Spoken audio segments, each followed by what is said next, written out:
Hello guys, what's up? In today's video, I'm going to show you how to instantly block users on Discord. So let's begin. Once you have successfully opened your Discord and log into your account, now hover it over here. So if you have recently interacted with this user, you could just simply right click here and I will show you what it looks like. So right here, you can right click and this will show up. And over here on the last portion, it will be highlighted in red.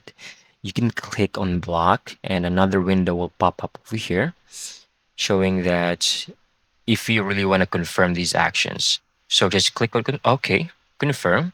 Then you will no longer be friends and you will no longer be able to communicate with this person. Just take note of that. And you can apply this to other users as well. So just follow this process and that's how you block users in here individually. That's it. I hope you found this video very helpful.